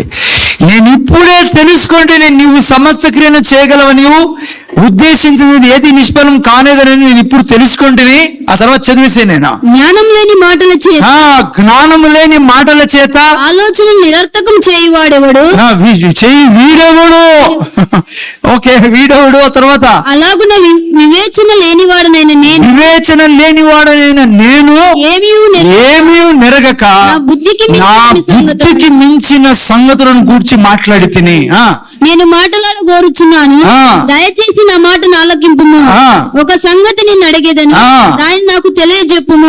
వినికిడి చేత నిన్ను గూర్చిన వార్త నేను వింటిని. వినికిడి చేత నిన్ను గూర్చిన వార్త నేను వింటిని. అయితే ఇప్పుడు నేను కనులారా నిన్ను చూచుచున్నాను. కావున నన్ను నేను అసహించుకొని, అది కథ, నన్ను నేను అసహించుకొని ధూళిలోను బూడిదలోను పడి పశ్చాత్తాపడుచున్నాను. చాలు నాయనా. ఎందుకు స్టాప్ అన్నాడు తెలుసా యోబు? ఎందుకన్నాడు? వద్దు, ఆ మాట అనకండి. ఎందుకంటే యోబుకు అర్థమైంది పిల్లరా, ఏం జరిగింది తన జీవితంలో, ఎవరు దీనికి కారకుడని. యోబు ఇలా ఎక్స్ప్లెయిన్ చేసింటాడు. మీకు కొన్ని విషయాలు నేను ఎక్స్ప్లెయిన్ చేయాలని ఆశపడుతున్నా. యోబు లేచి అని అంటాడు, నిజమే నా జీవితంలో వచ్చిన పీడ నిజంగా పిల్లరా, యోబు జీవితంలో వచ్చింది ఎవ్వరు ఇక్కడ కూర్చున్న జీవితం వచ్చినది రాదు. నాకు తెలిసి ప్రపంచంలో ఇంత దుఃఖంలో పోయిన వ్యక్తి ఎవరు ఉండరు అనుకుంటాను. నిజమే మరి నాకు తెలిసి. ఏది చెప్పండి, ఒకే రోజు 10 మంది పిల్లలు చచ్చిపోయినారు. ఒకే రోజు 10 మంది పిల్లలు పిల్లరా, అంత యవ్వనస్తులే, పెళ్ళిళ్ళు కాలే ఎవరికి. 7 మంది కొడుకులు 3 కూతుర్లు. ఒక్క స్పాట్ లో 10 మంది చనిపోతే ఎటువంటి పరిస్థితి మీరు అర్థం చేసుకోండి. ఒకరు చనిపోయినా మన ఇంట్లో బాధేస్తుంది, అది వృద్ధులు చనిపోయినా మనకు చాలా బాధేస్తుంది. చావు అనేది అసహ్యం, మనకి ఎవరికి ఇష్టపడడం దాన్ని. ఎట్లుంటుంది యోబు పరిస్థితి? 10 శవాలు ఇంట్లో పెట్టుకొని ఉండే. అని అంతా యవ్వనస్తులే. ఏ ఏజ్ వాళ్ళు ఉండొచ్చు? నాకు తెలిసి 35 నుంచి స్టార్ట్ చేసే 35, 32, 30, 29 లేదంటే 28. లైక్ ఎట్లుంటుంది యోబు పరిస్థితి? 10 శవాలు ఇంట్లో. ఎంత దుఃఖపడుతూ అంటాడు. పోనీ అంతటితో అయిపోయిందా? వెంటనే అక్కడి నుంచి ఇక్కడి నుంచి సమాచారాలు ఏమొస్తున్నాయి, దొంగలు పడినారు సార్ మీ ఇంట్లో, మొత్తం ఊడ్చుకొని వెళ్ళిపోయారు, కోలుకోలేకపోతాడు. అంతలో ఏమైంది, ఆస్తి అంతా, ఈ పిల్లల్ని పట్టుకోండి నేను ప్లీజ్, ఆస్తి అంతా లాక్కుపోవడం జరిగింది. అర్థమవుతుంది మీకు? ఏది లేనివాడుగా మిగిలిపోయాడు. ఆ తర్వాత సరే వీటన్నిటిని ఎట్లైనా సమాలించుకుందాం అనుకుంటే ఇంకోటి జరిగింది. అది జరగకూడదు. ఏదది? అది తట్టుకోలేం మనం. ఏదది? శరీరంలో రోగం వచ్చింది పిల్లరా. ఏ రోగము? బాడీ అంతా బాయిల్స్ వచ్చేసాయి. ఆ తర్వాత డాక్టర్ తీరిపోతే మందు లేదు సార్ దీనికి, ఒకే ఒక మందు ఉంది. ఏమో తెలుసా? గీక్కోవడమే. ఎట్లున్నది నాయన, నేను ఇమాజిన్ చేశాను, నేను మెసేజ్ రాసుకునేవాడు, ప్రభా ఏం భయంకరమైన జీవితం చెప్పండి. గీక్కుండంటే ఏమొస్తుంది ఆయన? రక్తం వచ్చేవాడు ఏమొస్తుంది ఆయన? ఐ మీన్ ఒక ఆయన ఉన్నాడు, ఈ లాజర్ అనే వ్యక్తి, ఎట్లునైనా కురుపులతో నిండి కుక్కలు వచ్చి నాకేడు. యోగు ఏం పరిస్థితి చూడండి. అందరితో ఆగిపోయిందా? భార్య వచ్చి అంటుంది, ఎందుకయ్యా నీ బతికిట్లయిపోయింది? ఆమెను ఓదార్చల్లా, నువ్వు చాలా మంచి వ్యక్తివయ్యా, అయ్యా దేవుడు దేవుడిని శపించండు. ఆమె వచ్చి ఇంక ఎట్లుండదు చూడు, ఎవరు లేరు ఇంకా. ఐ మీన్ ఆ తర్వాత నేను సారాంశం చెప్తున్నా, బైబిల్ యొక్క సారాంశం మొత్తం చదివే టైం లేదు కాబట్టి. అంతలో స్నేహితులు వచ్చారు. వాళ్ళు వచ్చి విచిత్రము, నేను వాళ్ళ గురించి నేను చదివితే వచ్చి యోగు దగ్గర కూర్చున్నారు. కూర్చొని విచిత్రం తెలుసా, 7 రోజులు ఏం మాట్లాడుకుని కూర్చున్నారంట. ఎంత తిక్కరేగుతాడు యోగుకి. మీరు ఎందుకు వచ్చారు? కనీసం ఏదైనా ఓదారు సరే ఏం చెప్పలేదు. మౌనం, మీ ఇంట్లో ఎవరైనా వచ్చి మీ ముందర మౌనం కూర్చున్నారు, అది 7 రోజులు చేయండి. ఏదో ఎట్లుంది యోగుకు అట్లా కూర్చుండి, యోగుకు లాస్ట్ రేగి, రే ఎందుకు అని మన అనంతరం భాష చెప్తానా, మళ్ళీ చూపిద్దాం, బైబిల్ చూపించద్దండి, రే ఆడన్నాడని. హలో, మీరు అర్థం చేసుకోండి. ముఖ్యంగా లోపల ఉంటుంది అది. ఎక్కడి నుంచి వచ్చారో మీరు, అసలు ఏం మాట్లాడు, నా పరిస్థితి ఇట్లా గీక్కుంటాడు. లాస్ట్కి యోగంటాడు, ఏమన్నా చెప్పండి సార్, ఎందుకు సార్ బాగుంటుందని మళ్ళా చంపుతారు అందరూ అంటే వాళ్ళు ఏమన్నారు రోజా, మాకు తెలుసు నీకు రోగం ఎందుకు వచ్చిందో, ఇంత ఎందుకు జరుగుతుందో, నువ్వు పాపాత్ముడివి అన్నారు. ఇంకెంత కన్ఫ్యూజన్ ఉంటుంది చెప్పండి యోగకి. ఎందుకంటే ఏం దిక్కు తెలియడంలో, ఏం జరుగుతుందో అర్థం కావడంలా. ముందు చూడండి, నేను ఎవ్రీథింగ్ ఈజ్ లైక్, అందుకే మీకు వివరం చెప్తాను, అంత చెప్పలేను కూడా, మీరు టైం లేదు.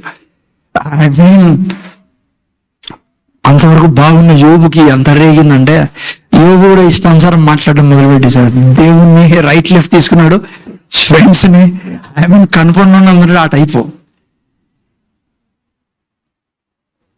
జాగ్రత్తగా నాన్న, ఎక్కువ తెలియక లాస్ట్కి ఏమన్నాడు తెలుసా, అయ్యా ఏంటి, ఐ మీన్ పరిశుద్ధాత్మ దేవుడు ఆయన జీవితంలో ప్రవేశించాడు పిల్లరా.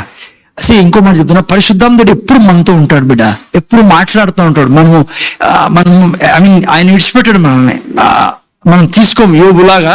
అయితే అట్లాస్ట్ యోబుకు అర్థమైంది, యోబుకు పరిశుద్ధాత్మ దేవుడు రెవల్యూషన్ ఇస్తానాడు. అందుకే లాస్ట్కి అంటాడు, నాకు అర్థం కావడంలో ఏం జరుగుతుందో. దేవునితో అంటాడయ్యా, నీకు నాకు మధ్య ఒక మధ్యవర్తి ఉంటే ఎంత బాగుంటుందయ్యా, నాకేం అర్థం కావడంలా. నీ మీద చెయ్యి వేసి ఒక చెయ్యి అతను, నా మీద ఒక చెయ్యి అతను వేస్తే ఎంత బాగుంటుంది. పరిశుద్ధాత్మ దేవుడు ఈ ప్రార్థనను యోబు నోట్లో పెట్టాడు పిల్లరా. చూసారా, చదవండి ఎవరన్నా యోబు గ్రంథము 9వ అధ్యాయం 32-33 వాక్యాలు. నేను మీకు చెప్తున్నా, యోబు ఎందుకు ఏం చేసింటాడు లాస్ట్ లో అనే దాని గురించి మీకు చెప్తున్నా. ఆ యొక్క పండుగ రోజు, క్రిస్మస్ రోజు వాళ్ళ ఇంట్లో అన్ని బాగా జరుగుతున్నాయి. 4వ ఐటమ్ మనం నేర్చుకుంటా ఉన్నాం. ఏం చెప్పాడు తెలుసా, ఆయన నా వలే నరుడు కాడు, నేను ఆయనతో వ్యాజ్యం ఆడలేను. ఎవరి గురించి చెప్తున్నాడు? దేవుని గురించి. మేము కలిసి న్యాయ విమర్శకు పోలేము. అని తర్వాత, మా ఇద్దరి మధ్య చేయి ఉంచదగిన మధ్యవర్తి మాకు లేడు. దేవుని ఎదుట ఆ యోబు యొక్క ధ్వని ఆర్తద్దు అని పరిశుద్ధాత్ముడు చెప్పాడు. ఆయనకు చెప్పు ఈ మాట. ఇంగ్లీష్ చాలా బాగా రాబడింది. ఈరోజు సౌమ్య వాక్యం కోట్ చేసింది. ఏమడుగుతున్నాడు? మధ్యవర్తి. మా ఇద్దరి మధ్య ఉన్న సమస్యను పరిష్కరించే మధ్యవర్తి ఉంటే ఎంత బాగుంటుంది. జాగ్రత్తగా అంటే యోబు జీవితం గురించి కొద్దిగా బ్యాక్గ్రౌండ్ చూస్తే, యోబుకి పాపం గురించి సరిగా జ్ఞానం లేని వ్యక్తి పిల్లరా. యోబుకి ఈ విషయం తెలీదు, ఎందుకు ఈ కష్టాలన్నీ మనిషి జీవితంలో వస్తాయని. యోబు అందుకే స్టార్టింగ్ నుంచి దేవుడు ఈ కష్టాలకు కారణం అనుకుంటా ఉన్నాడు. ఈ లోకంలో కష్టాలకు కారణము ఆదాము చేసిన పాపము.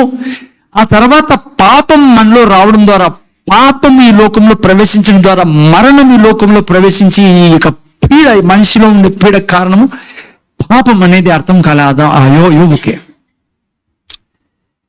మీరు బైబిల్లో చూసినట్లయితే యోబు చాలా పాత వ్యక్తి పిల్లరా. ఈవెన్ స్కాలర్స్ ఏమంటారంటే బైబిల్లో యోబు గ్రంథమే మొదట రాయబడి ఉండేది అని. మీరు చూస్తే యోబు బలులు ఇచ్చేవాడు, ఆయనే బలి ఇచ్చేవాడు దేవునికి. అంటే నిర్గమకాండం తర్వాత మీరు చూసి యాజకులు బలి ఇచ్చేవాళ్ళు కదా, పాప పరిహారత బలి. అంటే యోబు ఎప్పుడు వాడు వాళ్ళకంటే ముందున్నవాడు. స్కాలర్స్ అంటారు అబ్రహాం కంటే ముందున్నవాడు దాదాపు. ఇంకా ఏమంటారంటే ఈ బుక్ని, యోబు బుక్కే బైబిల్లో అన్నిటికంటే మొదట రాసిన బుక్ అంటారు. అందుకని యోబుకు జ్ఞానం లేదు బ్రదరా. అయితే ఎప్పుడైతే పిలిచాడో, నాకు మధ్యవర్తి ఉంటే బాగుంటుంది. ఎటువంటి మధ్యవర్తి కావాలంట? ఆయన మీద చేయాలా, నా మీద చేయాలా అంటే దానికి అర్థం ఏమో తెలుసా? ఆయన మీద చేయాలంటే ఎవరే ఉండాలా? ఆయన దేవుడే ఉండాలా. నా మీద చేయాలంటే ఎవరే ఉండాలా? నరుడే ఉండాలా. శివుడు ఆ రెండు గుణాలు కలిగిన వాడు యేసు ప్రభు పిల్లరా. అందుకే యేసు ప్రభు దేవుడు, యేసు ప్రభు మనిషి. 1 తిమోతి 2:5 పెట్టండి, అక్కడ రాయబడి చూడండి. తొందర పెట్టాలి, నేను 1 తిమోతి 2:5 చదవండి.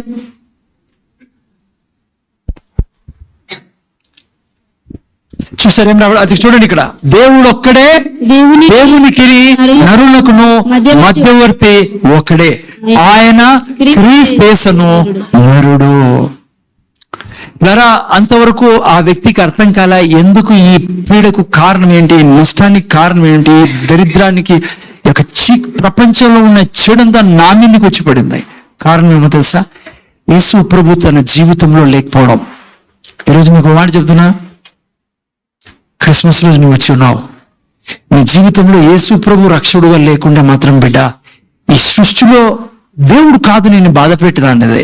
నీకు ఈ రోజున్న పీడకు అంతటికీ కారణం, ఏ సమస్య అన్నా సరే అది, దానికి కారణం దేవుడు కాదు.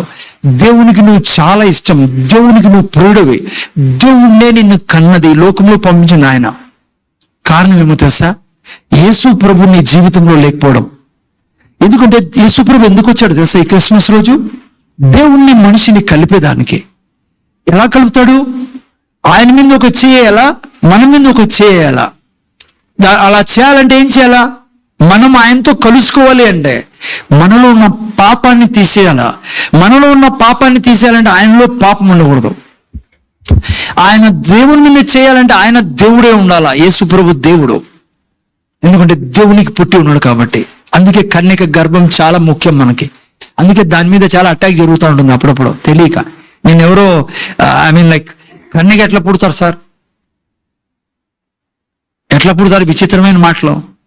నేనంట ఎనుగొడ్డు, చెప్పండి ఎవరు గడి చెప్పాలా? ఎలా ఉంటుంది? నల్ల ఎనుగొడ్డు పచ్చగడ్డి తిని తెల్లపాలు ఎట్లిస్తుంది, అది నువ్వు చెప్పగలవా? అదే చెప్పలేనోడు. అలా సృష్టించాడు దేవుడు. కన్యకకు బిడ్డ పుట్టడం ఏంటండి, అది పెద్ద కష్టం ఆయనకి. సముద్రంలో నీళ్లు తీసుకుని మేఘాలు ఏం చేస్తాయి? అందరికీ డిస్ట్రిబ్యూట్ చేస్తాయి ఆడాడు కాళ్ళ. ఇంత విచిత్రమైన పనులు దేవుడు చేయగలిగితే ఒక కన్యకకు లో నుంచి గర్భం బిడ్డను తేవడం కష్టమా? ఇక్కడ సరిగా దేవుడి గురించి తెలియనప్పుడు ఇట్లా ఉంటాం. నో ప్రాబ్లమ్స్ అని మనం కూడా అంతా అట్లా ప్రశ్నించే వాళ్ళమే. ఓకే, పాయింట్ ఏంటంటే పిల్లరా, యేసు ప్రభు లేకుంటే మాత్రం మీ నా జీవితంలో సమాధానము, సంతోషం, ఆరోగ్యం ఏది రాదు. ఈవెన్ నేను నరకానికి వెళ్లకుండా ఉండాలంటే యేసు ప్రభు మాత్రమే మార్గం. ఎందుకంటే యేసు ప్రభు చెప్పాడు కాబట్టి, నేనే మార్గము, సత్యం, జీవం, నా ద్వారా తప్ప తండ్రి దగ్గరికి మీరు చేరలేరు. నేను చాలాసార్లు ఈ మాట చెప్తా. ఈరోజు ఎవరైనా నరకానికి వెళ్తా ఉంటే పాపం వలన కాదు వాళ్ళు నరకానికి వెళ్తాండేది. పాపం చేశారు కాబట్టి నరకానికి వెళ్తున్నారని చాలా మంది బయట అనుకుంటారు. నో, పాపం వలన కాదు పోతానే నరకానికి. యేసు ప్రభువుని రక్షకుడుగా అంగీకరించే పోవడం వల్ల నరకానికి వెళ్తానేది. కారణం ఏంటి? ఎందుకంటే పాపం అంతా ఎవరు తీసుకున్నారు? యేసు ప్రభు తీసుకున్నాడు. అందుకే యేసు ప్రభు ఏంగా మారాడు? పాపంగా మారాడు. అందుకే యేసు ప్రభు దగ్గరికి వచ్చినప్పుడు మనం విడిపించబడతాం. యోబు జీవితంలో ఏం జరిగింది తెలుసా? ఎప్పుడైతే ఆయన అన్నాడో మా మధ్యవర్తి ఉంటే ఎంత బాగున్నది, దేవుడు తనకు జ్ఞానం ఇచ్చాడు అసలు ఎవరు నీ సమస్యలకు కారణమని. అందుకే వెంటనే ఇంకో స్టేట్మెంట్, పవర్ఫుల్ స్టేట్మెంట్ యోబు నోట్లో నుంచి వచ్చినది. ఏదో తెలుసా? చూడండి 19వ అధ్యాయం 25, 19-25. Thank you Jesus.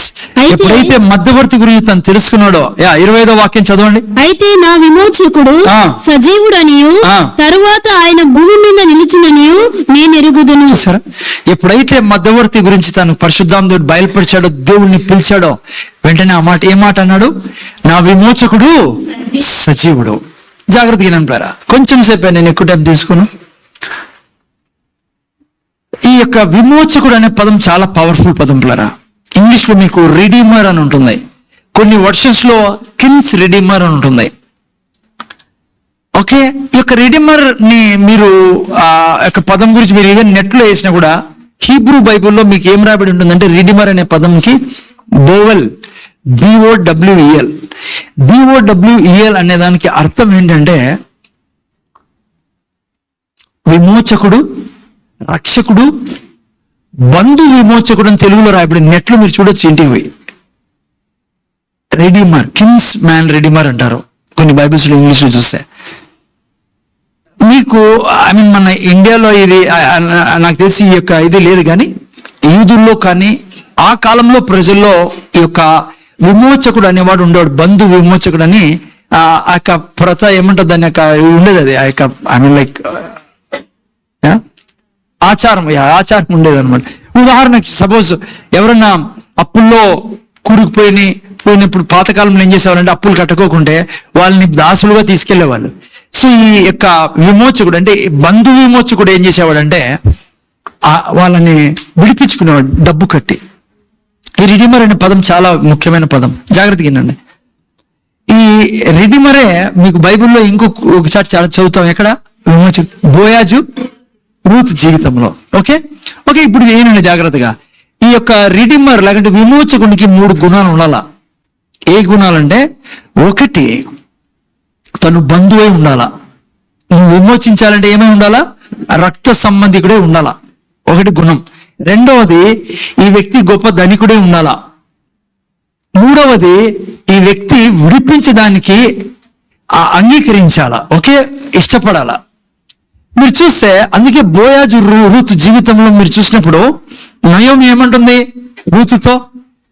ఈయన నీ యొక్క విమోచకుడు, బంధువు, నిన్ను విమోచింపగలడు. ఏ స్థితిలో ఉంది రూతు? మాకు బాగా తెలుసు. జీవితం నథింగ్, అయిపోయింది, ఏం లేదు. తను పిల్లల్లా ఏంలా, చిన్న వయసులో భర్త చనిపోయినాడు, ఊర్లో లేదు, వేరే ఊరికి వచ్చింది, వేరే చోట ఉంది. ముందు నిరుత్సాహం. ఓకే, మీకు రూతు గురించి బాగా తెలుసు. నా జీవితంలో యోబు ఏమన్నాడు? నా విమోచకుడు సజీవుడు. ఎందుకు ఆ మాట అన్నాడు? ఎందుకంటే యేసు ప్రభు తన జీవితంలో విమోచకుడుగా మారాడు కాబట్టి. ఎందుకంటే మధ్యవర్తిని తన తెలుసుకున్నాడు, దేవుడిని అడిగాడు, దేవుడు మధ్యవర్తిని ఇచ్చాడు. నేను కాదురా నీ సమస్యలకు కారణము పాపం నుంచి విడిపించాలని నీకు ఎవరు కావాలా? మధ్యవర్తి కావాలా. మధ్యవర్తి ఎవరు? యేసు ప్రభు. ఆ కాలంలో దేవుడు జ్ఞానం ఇచ్చాడు. అందుకే తన తర్వాత యోబు ఏమన్నాడు తెలుసా? నా విమోచకుడు సజీవుడు. ఓకే, విమోచకుడు ఏం చేస్తాడు అనుకున్నా? 3 పనులు. తను ఫస్ట్ ఇదేంటి? బంధువు ఉండాలా. యేసు ప్రభు ఎవరు? భయపడదండి, చెప్పండి, నిజం చెప్తున్నారు. మీకు నాకు బంధువు.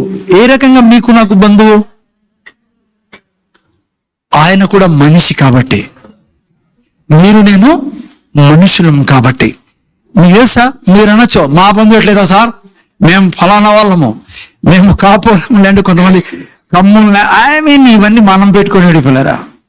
మనందరి తండ్రి ఎవరు తెలుసా? Mister Adam. ఎవరు? మనందరి తండ్రి తెలుగులో ఆదాములే. ఎవరు తండ్రి? ఆదాంపులారా. ఇవన్నీ మనం తెచ్చుకున్నాం. ఆ మతము, ఈ కులము, ఈ గెజ్జంతా మనం పూసుకోండి. అందుకే గీరుకొని కొంతమంది రక్తం వచ్చేస్తా ఉంటుంది. కొంతమంది ఎంత అశాంతిలో ఉంటారంటే కొట్టేసుకుంటా అంటారు, పీకేసుకుంటారు. ఏంది రాదు దీంట్లో. అందరూ చచ్చిపోతే ఒకే భూమిలోకి వెళ్తారంతా అని, అందరూ ఎముకలుగా మారతారని. నేను చెప్పిన చర్చలకు వచ్చిన వాళ్ళకి కులాలు, మతాలు ఇవన్నీ సాతాను తెచ్చినట్టు పిల్లరా. ఎందుకంటే సార్ మనిషిలో ప్రేమ ఉండకూడదని. కానీ అందరూ మనం ఎవరు వీడలము? సిస్టర్, ఆదాం నుంచి వచ్చిన వాళ్ళము, ఆ తర్వాత నోహా నుంచి వచ్చిన వాళ్ళం. కొంతమంది ఇంకా అండర్స్టాండింగ్ కోసం. ఓకే, అందుకే మన బంధువు ఎవరు? యేసు ప్రభు మనకు బంధు విమోచకుడుగా ఉండడానికి అర్హుడు. రూతుకి ఎందుకు బోయాజు అర్హుడైనాడు? ఎందుకంటే బంధువు కాబట్టి. అందుకే రూతు పోయి అడిగింది బోయాజుతో, అయ్యా నువ్వు నన్ను విడిపించగలవు అన్నప్పుడు ఏమన్నాడు బోయాజు? ఎస్, నేను నీ బంధువును కాబట్టి నేను నిన్ను విడిపిస్తా. రెండవది ఏంటి? ధనవంతుడే ఉండాలా. అందుకే బోయాజు ఏమై ఉన్నాడు? గొప్ప ధనవంతుడు అని చదువుతాం. యేసు ప్రభు ఏమై ఉన్నాడు? బైబిల్ ఆయన ధనికుడు. ఏ దాంట్లో ధనికుడు? ఆయన రక్తము విలువైన రక్తం పిల్లరా. అన్నిటికంటే సృష్టిలో యేసు ప్రభు కాస్ట్లీ. ఎందుకు తెలుసా? పాపము లేని రక్తం ఆయన దగ్గర ఉండేది. అందుకే ఆయన ధనికుడు. అందుకే మనల్ని ఎలా విమోచించాడు? బంగారు వెండితో కాదు, ఏదంతో? తన అమూల్యమైన రక్తముతో మనల్ని విమోచించాడు. ఆయన రక్తం ద్వారా విమోచించబడ్డాం. బోయాజు ఎలా విమోచించాడు? ఆయన ధనికుడు కాబట్టి డబ్బు కట్టి రూతుని విడిపించుకున్నాడు. మూడవది ఏనేది? ఇష్టపడాలా. బోయాజు ఏం చేశాడు? ఇష్టపడ్డాడు కాబట్టి రూతుని తీసుకొని మరి పిల్లలు ఇచ్చాడు, కుటుంబం ఇచ్చాడు, జీవితం ఇచ్చాడు. యేసు ప్రభువుకి మిమ్మల్ని నన్ను విడిపించడానికి చాలా ఇష్టం. అందుకే కదా ఏమయ్యాడు? మనిషిగా వచ్చి లోకాన్ని దేవుడు ఎంతో ప్రేమించి ఏం చేశాడు? తన కుమారుని నీ కొరకు నా కొరకు సమర్పించుకున్నాడు. నేను ఆరంభంలో చెప్పా, సమర్పించుకోవడం కూడా చాలాసార్లు అనుకున్నా. ఓకే, వచ్చాడు మాకు. ఇక శాశ్వతంగా మీతో నాతో మనిషిగా మిగిలిపోయాడు దేవుడు. ఇంకెప్పుడు మానవత్వాన్ని వదులుకోడు దేవుడు. యేసు ప్రభు ఎప్పటికీ ఉంటాడు శాశ్వతంగా. ఇంకా చూడండి ఎంత ప్రేమమ్మా. హలో, మనం పైనుంచి దిగం చాలాసార్లు కదమ్మా. కొద్ది కిందికి దిగాలంటే దిగుతామా? అర్థమవుతుంది నేను ఏం చెప్తున్నాను? మనకున్న ప్రైడ్ ఎంత ఉంటుందంటే కొద్ది కూడా అడ్జస్ట్ చేసుకోలేం. అందుకే ప్రేమ అనే పదం అని రాయబడింది. దేవుడు లోకాన్ని ఎంత ప్రేమించాడంట? దేవుడు నీ కోసం నా కోసము నరుడుగా పుట్టడమే కాదు, సదాకాలం కోసం ఇంకా నరుడుగానే ఉంటాడు ఆయన. యెహోవా దేవుడు ఉన్నాడు. రెండవ యేసుప్రభు ఎవరు?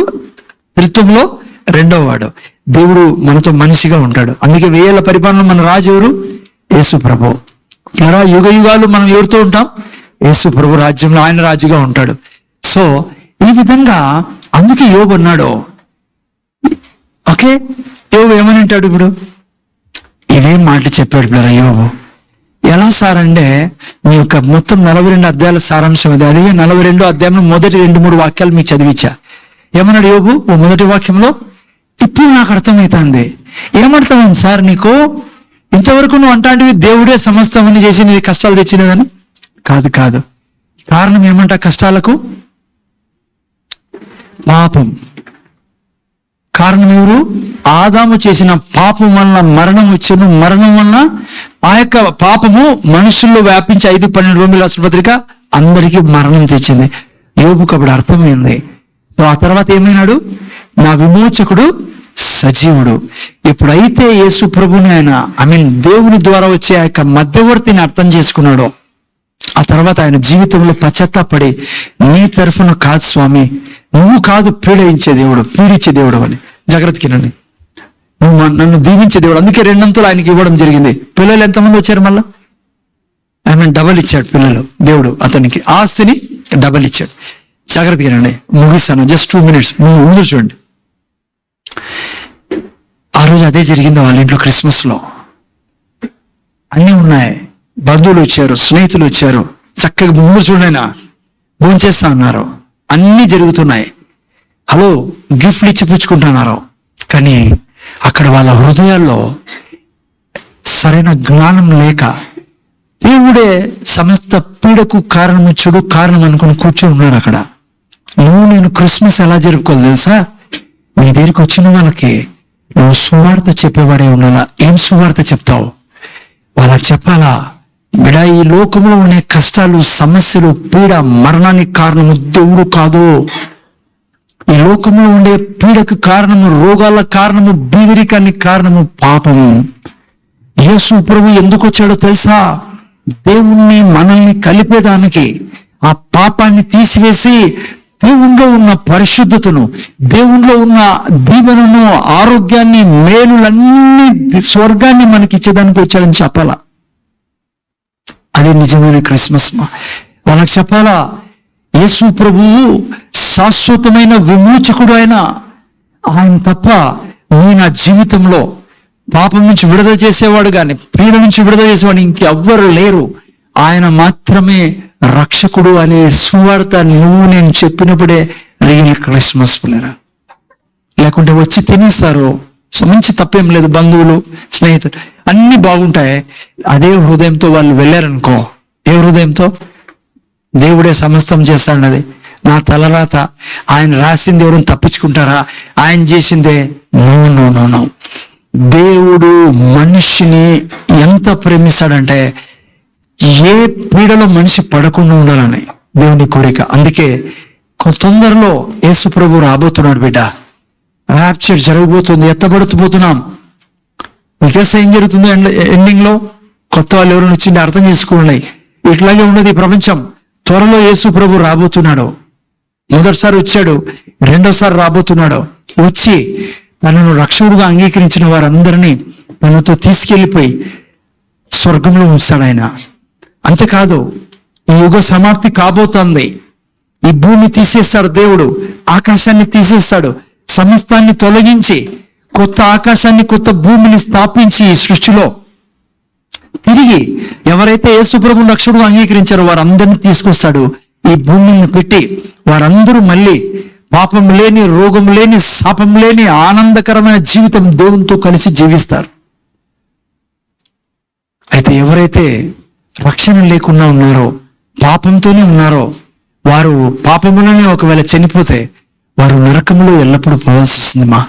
ఇది నిజం. ఇదే క్రిస్మస్ లో మీరు నేను అర్థం చేసుకోవాల్సింది. ఎందుకు దేవుడు, పరమాత్ముడు ఎందుకు మానవుడుగా వచ్చాడంటే, మీరు నేను పాపం నుంచి విడిపించబడి ఇంకెప్పటికీ దేవునితో స్వర్గంలో ఎల్లప్పుడూ జీవింప చేయాలని. సో అందుకే క్రిస్మస్ ఈ లోకంలోకి వచ్చినది. మీరు ఎవరైనా కొత్త వాళ్ళు ఉంటే ఫస్ట్సారి వింటా ఉన్నా మీరు అర్థం చేసుకోవాలి, యేసు ప్రభు క్రైస్తవుల దేవుడు కాదు. యేసు ప్రభు మనందరికీ దేవుడు, మనందరికీ ప్రభు. బైబిల్లో ఎక్కడ రాయలే యేసు ప్రభు క్రైస్తవుడు అని. బైబిల్లో ఎక్కడ రాయలేదు క్రైస్తవులు అని. వేరే వాళ్ళు పిలిచారు క్రైస్తవులు అని. అది 3 చోట్ల రాయబడింది అంతే. యేసు ప్రభువు సర్వ పాప పరిహారం కోసం వచ్చిన వాడు. వేదాలు చెప్తాయి కదా, సర్వ పాప పరిహారం రక్త ప్రోక్షణం అవశ్యం, తదురక్తం పరమాత్మానం పుణ్యదాన బలియాగం. నీకు నాకు పుణ్యం ఇచ్చేదానికి వచ్చాడు. యోగు అదే చేశాడు. ఏం చేశాడు? అలా అనకండి, దేవుడు కాదు ఈ సమస్యలకు కారణం, పాపం ఈ సమస్యలకి కారణం. ఎద్దున ఈరోజు నువ్వు ఏ కష్టాల్లో ఉన్నావో, ఏ సమస్యలు ఉన్నా, ఏ భయంలో ఉన్నా, ఏ బాధలు ఉన్నా, కారణం పాపం. ఏం చేయాలా? పాపాన్ని తొలగించుకోవడము చాలా ఈజీ. నువ్వు నేనేం చేసిన పనుల, నువ్వు నేను యేసయ్యను మనం ప్రభువుగా స్వీకరిస్తే, ఆయన్ని మనం జీవితంలో ప్రెసిడెంట్ పిలిస్తే నీ నా జీవితం ఆశీర్వదించబడుతుంది. సో మీరు ఎవరన్నా సరే యేసు ప్రభుని ఈరోజు రక్షకుడుగా అంగీకరించాలంటే మీరు నోరు తెరిచి పిలిస్తే చాలు, యోగు పిలిచినట్లుగా, అయ్యా ఇంత పీడల్లో ఉన్నాం, అర్థం కావడంలా, ఎక్కడి నుంచి వస్తున్నాయి సమస్యలు, ఎందుకు వస్తున్నాయి, ఎంత ప్రయత్నం చేసినా బయటికి రావడంలా, వ్యాపారంలో బయటికి రావడంలా, పిల్లల జీవితాలు బాగలేవు, చదువులు లేవు, ఉద్యోగాలు లేవు, ఎక్కడికి నలు దిక్కు నుంచి పీడించబడతాన్నా. నువ్వు అనుకుంటానేమో దేవుడు తలరాత. నో, దేవుడు నీ రాత చాలా ఆశీర్వాదంగా ఉండాలని రాశాడు. సో నువ్వు పిలిస్తే చాలు, యోగు పిలిచినట్లుగా నీ జీవితంలో ఆ క్రిస్మస్ మొదలవుతుంది. నువ్వు నేను యోగులాగా 2 అంతలు కలిగి పోగొట్టుకున్నవన్నీ 42:10 చదువు పెట్టినైనా పోగొట్టుకున్న అన్ని యోబు పొందుకున్నాడు మరా. కారణం యేసు ప్రభు మధ్యవర్తి అని, యేసు ప్రభువే తన విమోచకుడని తెలుసుకోవడం ద్వారా 2 అధికముగా యెహోవా అతనికి దయచేసును. కళ్ళు మూసుకొని ప్రార్థన చేసుకుందాం. Thank you lord. తండ్రి, నీ కృతజ్ఞతలో ఈ క్రిస్మస్ రోజు ఎందుకు మా జీవితాల్లో, మనిషి జీవితంలో వచ్చిందో నేర్చుకున్నాం.